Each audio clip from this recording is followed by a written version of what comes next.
Pride and Prejudice. By Jane Austen. Chapter 47. I have been thinking it over again, Elizabeth, said her uncle, as they drove from the town, and really, upon serious consideration, I am much more inclined than I was to judge as your eldest sister does on the matter. It appears to me so very unlikely that any young man should form such a design against a girl who is by no means unprotected or friendless, and who was actually staying in his colonel's family, that I am strongly inclined to hope the best. Could he expect that her friends would not step forward? Could he expect to be noticed again by the regiment, after such an affront to Colonel Forster? His temptation is not adequate to the risk. Do you really think so? Cried Elizabeth, brightening up for a moment. Upon my word, said Mrs. Gardiner, I begin to be of your uncle's opinion.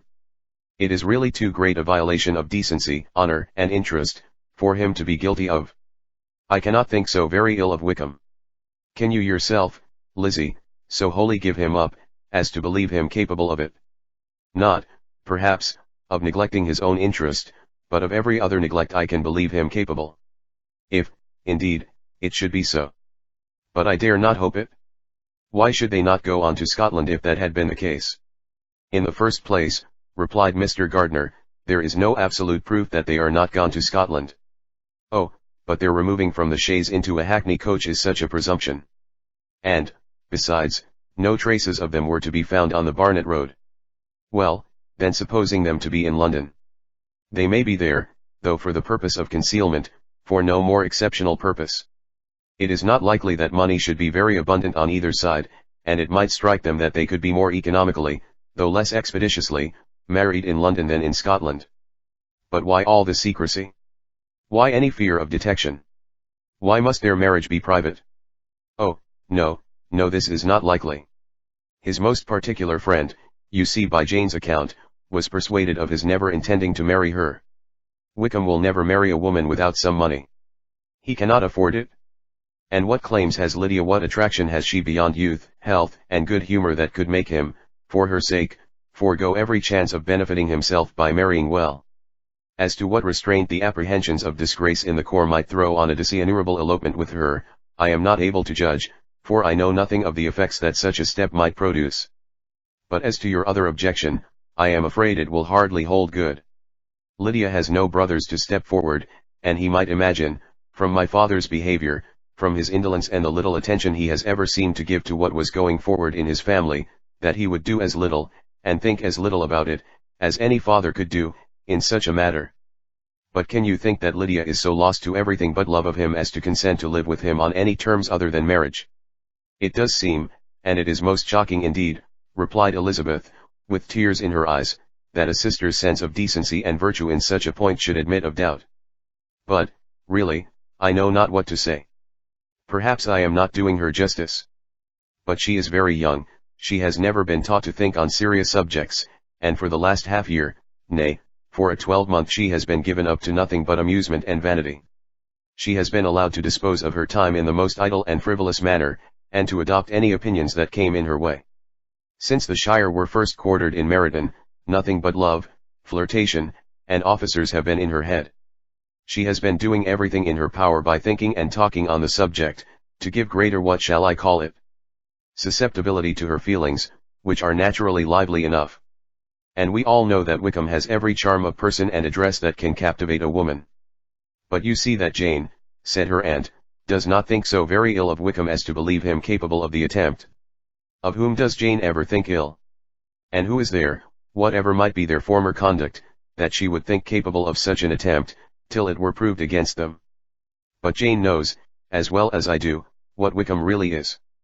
We both know that he has been profligate in every sense of the word, that he has neither integrity nor honor, that he is as false and deceitful as he is insinuating. And do you really know all this? Cried Mrs. Gardiner, whose curiosity as to the mode of her intelligence was all alive. I do indeed, replied Elizabeth, coloring. I told you, the other day, of his infamous behavior to Mr. Darcy, and you yourself, when last at Longbourn, heard in what manner he spoke of the man who had behaved with such forbearance and liberality towards him. And there are other circumstances which I am not at liberty, which it is not worth while to relate, but his lies about the whole Pemberley family are endless. From what he said of Miss Darcy I was thoroughly prepared to see a proud, reserved, disagreeable girl. Yet he knew to the contrary himself. He must know that she was as amiable and unpretending as we have found her. But does Lydia know nothing of this? Can she be ignorant of what you and Jane seem so well to understand? Oh, yes, that is the worst of all. Till I was in Kent, and saw so much both of Mr. Darcy and his relation Colonel Fitzwilliam, I was ignorant of the truth myself. And when I returned home, the Shire was to leave Meryton in a week or fortnight's time. As that was the case, neither Jane, to whom I related the whole, nor I, thought it necessary to make our knowledge public, for of what use could it apparently be to any one, that the good opinion which all the neighbourhood had of him should then be overthrown? And even when it was settled that Lydia should go with Mrs. Forster, the necessity of opening her eyes to his character never occurred to me. That she could be in any danger from the deception never entered my head. That such a consequence as this could ensue, you may easily believe, was far enough from my thoughts. When they all removed to Brighton, therefore, you had no reason, I suppose, to believe them fond of each other. Not the slightest.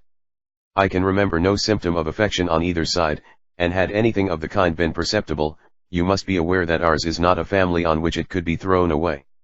When first he entered the corps, she was ready enough to admire him, but so we all were. Every girl in or near Meryton was out of her senses about him for the first 2 months, but he never distinguished her by any particular attention, and, consequently, after a moderate period of extravagant and wild admiration, her fancy for him gave way, and others of the regiment, who treated her with more distinction, again became her favourites. It may be easily believed, that however little of novelty could be added to their fears, hopes, and conjectures, on this interesting subject, by its repeated discussion, no other could detain them from it long, during the whole of the journey. From Elizabeth's thoughts it was never absent. Fixed there by the keenest of all anguish, self-reproach, she could find no interval of ease or forgetfulness. They travelled as expeditiously as possible, and, sleeping one night on the road, reached Longbourn by dinner time the next day. It was a comfort to Elizabeth to consider that Jane could not have been wearied by long expectations. The little gardeners, attracted by the sight of a chaise, were standing on the steps of the house as they entered the paddock, and, when the carriage drove up to the door, the joyful surprise that lighted up their faces, and displayed itself over their whole bodies, in a variety of capers and frisks, was the first pleasing earnest of their welcome. Elizabeth jumped out, and, after giving each of them a hasty kiss, hurried into the vestibule, where Jane, who came running down from her mother's apartment, immediately met her. Elizabeth, as she affectionately embraced her, whilst tears filled the eyes of both, lost not a moment in asking whether anything had been heard of the fugitives. "Not yet," replied Jane. "But now that my dear uncle is come, I hope everything will be well. Is my father in town?" "Yes, he went on Tuesday, as I wrote you word." "And have you heard from him often?" "We have heard only twice. He wrote me a few lines on Wednesday to say that he had arrived in safety, and to give me his directions, which I particularly begged him to do. He merely added that he should not write again till he had something of importance to mention." "And my mother, how is she? How are you all?" "My mother is tolerably well, I trust, though her spirits are greatly shaken. She is upstairs and will have great satisfaction in seeing you all. She does not yet leave her dressing room. Mary and Kitty, thank heaven, are quite well. But you, how are you?" cried Elizabeth. "You look pale. How much you must have gone through." Her sister, however, assured her of her being perfectly well, and their conversation, which had been passing while Mr. and Mrs. Gardiner were engaged with their children, was now put an end to by the approach of the whole party. Jane ran to her uncle and aunt, and welcomed and thanked them both, with alternate smiles and tears. When they were all in the drawing-room, the questions which Elizabeth had already asked were of course repeated by the others, and they soon found that Jane had no intelligence to give. The sanguine hope of good, however, which the benevolence of her heart suggested had not yet deserted her. She still expected that it would all end well, and that every morning would bring some letter, either from Lydia or her father, to explain their proceedings, and, perhaps, announce their marriage. Mrs. Bennet, to whose apartment they all repaired, after a few minutes' conversation together, received them exactly as might be expected, with tears and lamentations of regret, invectives against the villainous conduct of Wickham, and complaints of her own sufferings and ill-usage, blaming everybody but the person to whose ill-judging indulgence the errors of her daughter must principally be owing. "If I had been able," said she, "to carry my point in going to Brighton, With all my family, this would not have happened, but poor dear Lydia had nobody to take care of her. Why did the Forsters ever let her go out of their sight? I am sure there was some great neglect or other on their side, for she is not the kind of girl to do such a thing if she had been well looked after. I always thought they were very unfit to have the charge of her, but I was overruled, as I always am. Poor dear child. And now here's Mr. Bennet gone away, and I know he will fight Wickham, wherever he meets him, and then he will be killed, and what is to become of us all? The Collinses will turn us out before he is cold in his grave, and if you are not kind to us, brother, I do not know what we shall do. They all exclaimed against such terrific ideas, and Mr. Gardiner, after general assurances of his affection for her and all her family, told her that he meant to be in London the very next day, and would assist Mr. Bennet in every endeavour for recovering Lydia. Do not give way to useless alarm, added he, though it is right to be prepared for the worst, there is no occasion to look on it as certain. It is not quite a week since they left Brighton. In a few days more we may gain some news of them, and till we know that they are not married, and have no design of marrying, do not let us give the matter over as lost. As soon as I get to town I shall go to my brother, and make him come home with me to Gracechurch Street, and then we may consult together as to what is to be done. Oh, my dear brother, replied Mrs. Bennet, that is exactly what I could most wish for. And now do, when you get to town, find them out, wherever they may be, and if they are not married already, make them marry. And as for wedding clothes, do not let them wait for that, but tell Lydia she shall have as much money as she chooses to buy them, after they are married. And, above all, keep Mr. Bennet from fighting. Tell him what a dreadful state I am in, that I am frightened out of my wits and have such tremblings, such flutterings, all over me, such spasms in my side and pains in my head, and such beatings at heart, that I can get no rest by night nor by day. And tell my dear Lydia not to give any directions about her clothes till she has seen me, for she does not know which are the best warehouses. Oh, brother, how kind you are! I know you will contrive it all. But Mr. Gardiner, though he assured her again of his earnest endeavours in the cause, could not avoid recommending moderation to her, as well in her hopes as her fear, and after talking with her in this manner till dinner was on the table, they all left her to vent all her feelings on the housekeeper, who attended in the absence of her daughters. Though her brother and sister were persuaded that there was no real occasion for such a seclusion from the family, they did not attempt to oppose it, for they knew that she had not prudence enough to hold her tongue before the servants, while they waited at table, and judged it better that one only of the household, and the one whom they could most trust, should comprehend all her fears and solicitude on the subject. In the dining room they were soon joined by Mary and Kitty, who had been too busily engaged in their separate apartments to make their appearance before. One came from her books, and the other from her toilette. The faces of both, however, were tolerably calm, and no change was visible in either, except that the loss of her favourite sister, or the anger which she had herself incurred in this business, had given more of fretfulness than usual to the accents of Kitty. As for Mary, she was mistress enough of herself to whisper to Elizabeth, with a countenance of grave reflection, soon after they were seated at table: "This is a most unfortunate affair, and will probably be much talked of. But we must stem the tide of malice, and pour into the wounded bosoms of each other the balm of sisterly consolation." Then, perceiving in Elizabeth no inclination of replying, she added, "Unhappy as the event must be for Lydia, we may draw from it this useful lesson, that loss of virtue in a female is irretrievable, that one false step involves her in endless ruin, that her reputation is no less brittle than it is beautiful, and that she cannot be too much guarded in her behavior towards the undeserving of the other sex." Elizabeth lifted up her eyes in amazement, but was too much oppressed to make any reply. Mary, however, continued to console herself with such kind of moral extractions from the evil before them. In the afternoon, the two elder Miss Bennets were able to be for half an hour by themselves, and Elizabeth instantly availed herself of the opportunity of making any inquiries, which Jane was equally eager to satisfy. After joining in general lamentations over the dreadful sequel of this event, which Elizabeth considered as all but certain, and Miss Bennet could not assert to be wholly impossible, the former continued the subject, by saying, "But tell me all and everything about it which I have not already heard. Give me further particulars. What did Colonel Forster say? Had they no apprehension of anything before the elopement took place?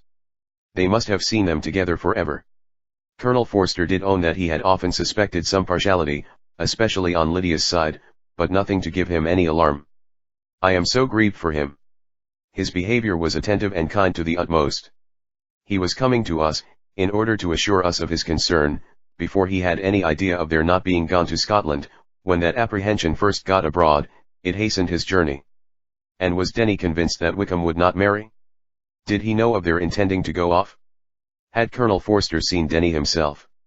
Yes, but, when questioned by him, Denny denied knowing anything of their plans, and would not give his real opinion about it. He did not repeat his persuasion of their not marrying, and from that, I am inclined to hope, he might have been misunderstood before.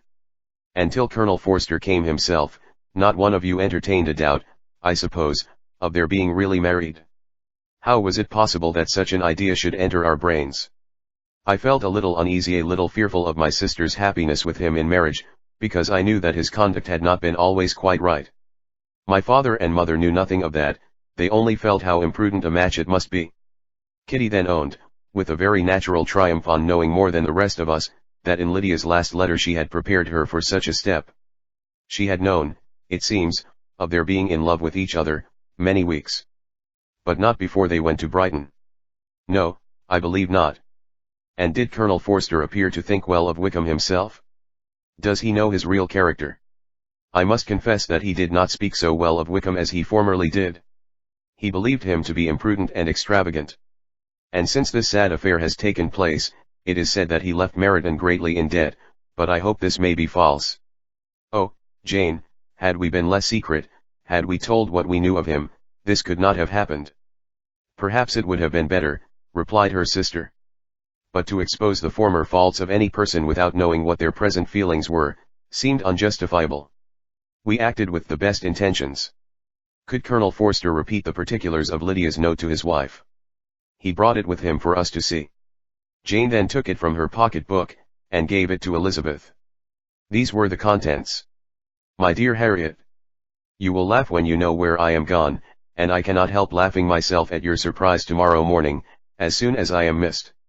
I am going to Gretna Green, and if you cannot guess with who, I shall think you a simpleton, for there is but one man in the world I love, and he is an angel. I should never be happy without him, so think it no harm to be off.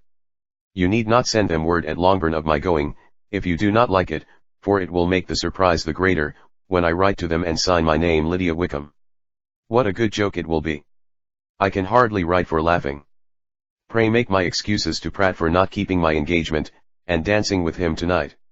Tell him I hope he will excuse me when he knows all, and tell him I will dance with him at the next ball we meet, with great pleasure. I shall send for my clothes when I get to Longbourn, but I wish you would tell Sally to mend a great slit in my worked muslin gown before they are packed up. Goodbye. Give my love to Colonel Forster. I hope you will drink to our good journey.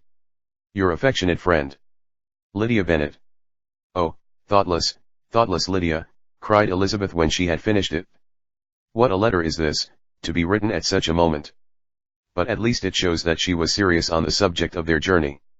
Whatever he might afterwards persuade her to, it was not on her side a scheme of infamy. My poor father! How he must have felt it! I never saw anyone so shocked. He could not speak a word for full 10 minutes. My mother was taken ill immediately, and the whole house in such confusion. Oh! Jane, cried Elizabeth, was there a servant belonging to it who did not know the whole story before the end of the day? I do not know. I hope there was. But to be guarded at such a time is very difficult. My mother was in hysterics, and though I endeavored to give her every assistance in my power, I am afraid I did not do so much as I might have done. But the horror of what might possibly happen almost took from me my faculties. Your attendance upon her has been too much for you. You do not look well. Oh, that I had been with you. You have had every care and anxiety upon yourself alone. Mary and Kitty have been very kind, and would have shared in every fatigue, I am sure, but I did not think it right for either of them. Kitty is slight and delicate, and Mary studies so much, that her hours of repose should not be broken in on. My Aunt Phillips came to Longbourn on Tuesday, after my father went away, and was so good as to stay till Thursday with me. She was of great use and comfort to us all. And Lady Lucas has been very kind. She walked here on Wednesday morning to condole with us, and offered her services, or any of her daughters, if they should be of use to us. She had better have stayed at home, cried Elizabeth. Perhaps she meant well, but, under such a misfortune as this, one cannot see too little of one's neighbors. Assistance is impossible, condolence insufferable. Let them triumph over us at a distance, and be satisfied. She then proceeded to inquire into the measures which her father had intended to pursue, while in town, for the recovery of his daughter. He meant, I believe, replied Jane, to go to Epsom, the place where they last changed horses, see the postillions and try if anything could be made out from them. His principal object must be to discover the number of the hackney coach which took them from Clapham. It had come with a fare from London, and as he thought that the circumstance of a gentleman and ladies removing from one carriage into another might be remarked, he meant to make inquiries at Clapham. If he could anyhow discover at what house the coachman had before set down his fare, he determined to make inquiries there, and hoped it might not be impossible to find out the stand and number of the coach. I do not know of any other designs that he had formed, but he was in such a hurry to be gone, and his spirits so greatly discomposed, that I had difficulty in finding out even so much as this.